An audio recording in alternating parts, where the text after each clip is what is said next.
Hi people, the Employed Moth here. Going to read you a quote and then just discuss it a little bit in detail. Here we go. One of our biggest fears is to recognize what the world we've created is truly about. That's the quote there, reasonably short, but packed with interpretations.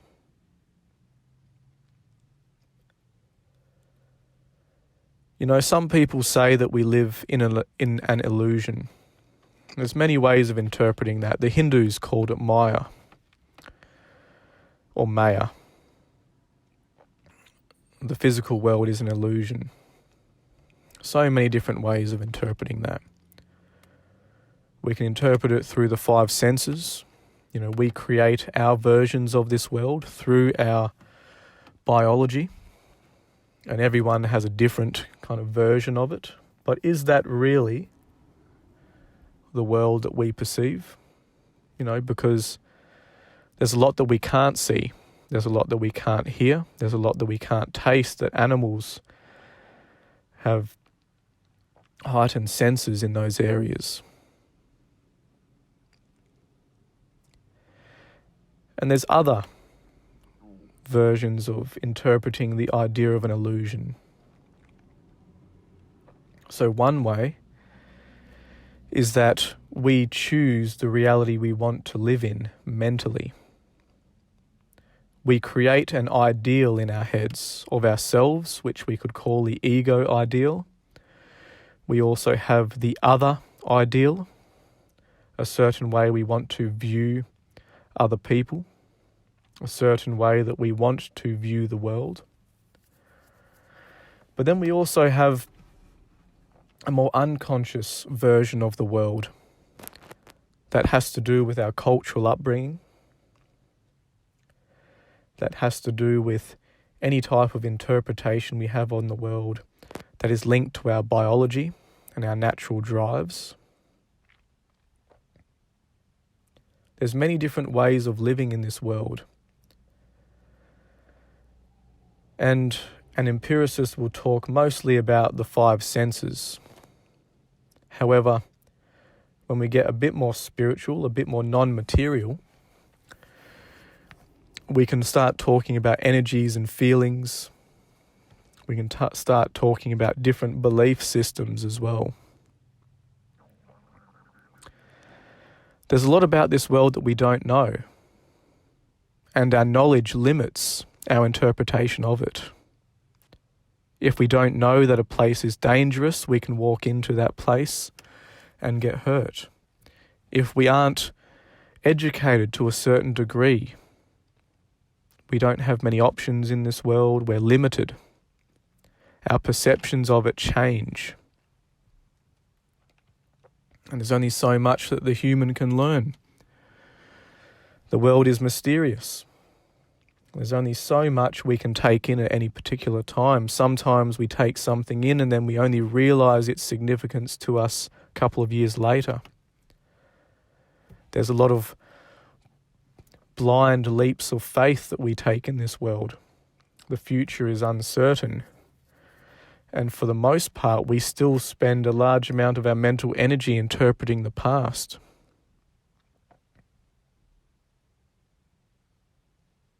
But one thing that we have to consider is this idea of an ideal world. We all live in our own little bubbles. And we make the choice to be ignorant to what is happening outside of us. Because we like to live in harmony. We don't want to take on other people's problems. We're narcissistic in that sense. But there's also our own problems that we have to deal with. So we can't really get too caught up in other people's problems because our own lives need sorting out.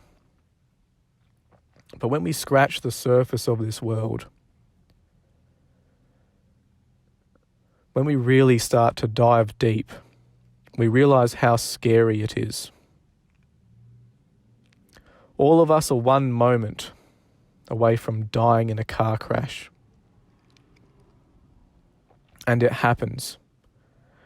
And we consider that it only happens to other people and not us, until it does. We're moments away from our entire existence being changed. And those are scary thoughts. We like to attach ourselves to our comforts and our safeties, and we do as much as we can to ensure safety in this world. Just like our ancient ancestors once did. We do it in a different way, but we're still the same as them. Take any of those securities away from us and our life changes very quickly. And we are scared of that. It is fearful. But we're also scared to admit that we are part of the problem.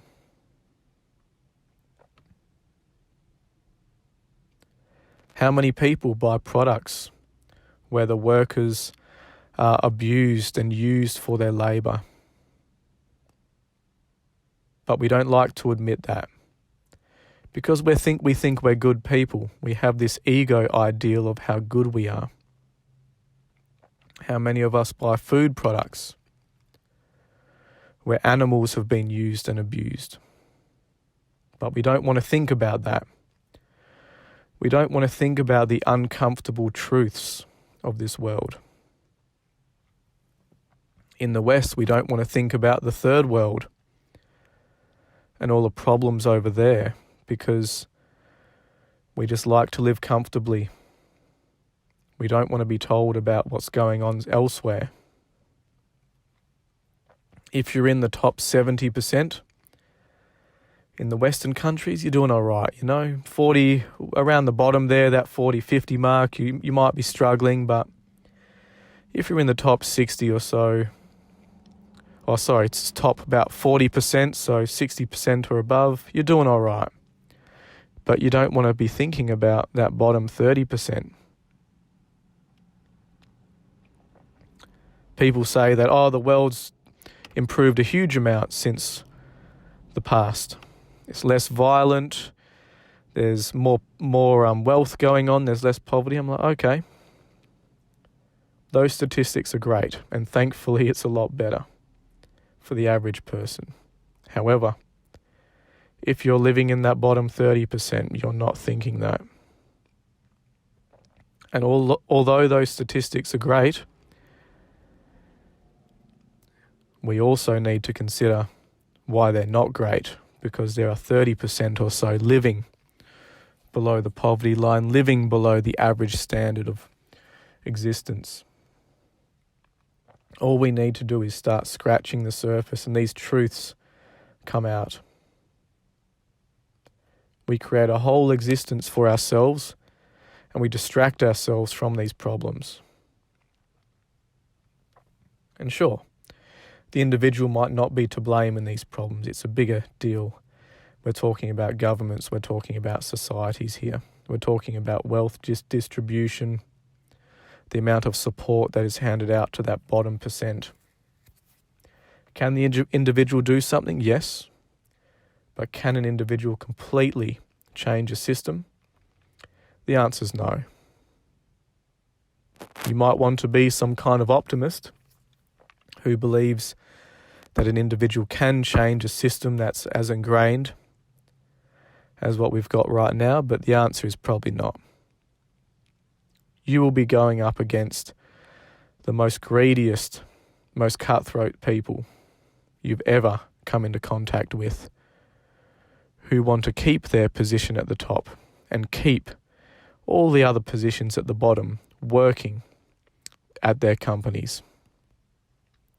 And that's a scary thing that we have to consider. Life is scary.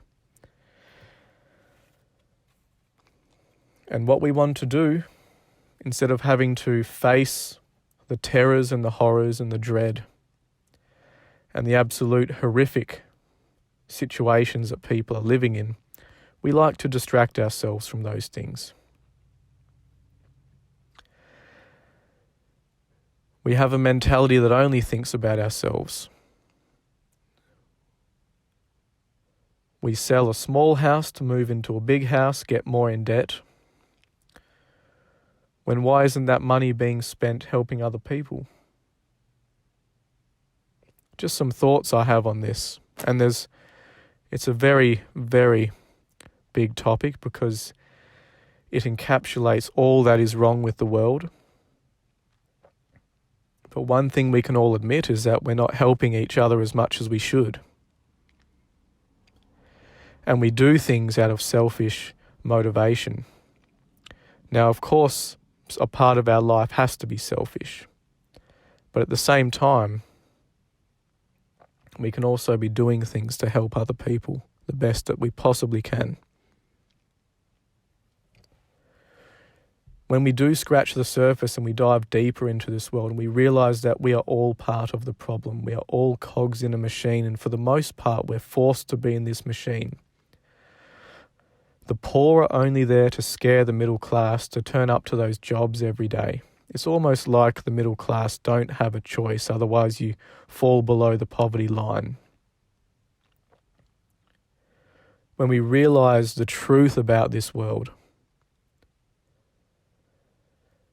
it is the most scariest, fearful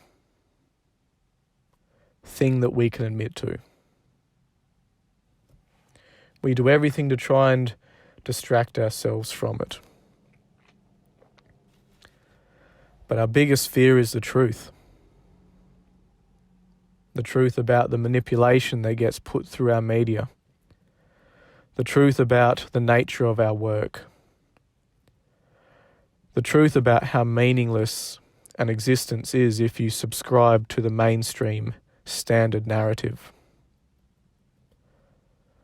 The truth about all the social conditioning, social engineering that we get put through. The truth about how meaningless our degrees are, how meaningless our education is. As soon as the institutions that we got educated for fail or turn our backs on the workers, all of our studies become irrelevant. The truth about relationships, about men and women, about attraction, about friendships. The truth about laws, about what is considered to be right and wrong. Once we start digging deep into these topics, our ideal of the world gets shattered, and we cling on to that for safety and comfort. Most people will go their entire lives without ever questioning. Most people will try as hard as they can to hold on to the small amount of comfort and safety they have. Most people will avoid and ostracize and deny and ridicule people who speak the truth about our society. It's the case of the emperor's new clothes. People were too scared to tell the emperor that he wasn't wearing anything, so they told him that he had clothes on. The same happens in society. We're too scared to tell the truth because we might get fired. We might get kicked out of social groups. It goes back to our tribal nature. When we're kicked out of the tribe, we're more susceptible to death, starvation, attacks from anyone on the outside of that tribe. People cling to the mainstream. They're scared of losing friends. They're scared of being fired from their jobs. This is the world we live in. Our tribal nature still sticks with us. The same fears that we had thousands of years ago are our same fears now. Society has advanced, but those innate drives that we have to survive are still there. And once we scratch away the illusion that we put over the top of them and realize how we actually live, how we are forced to step over each other just to have a chance to survive sort of comfortably.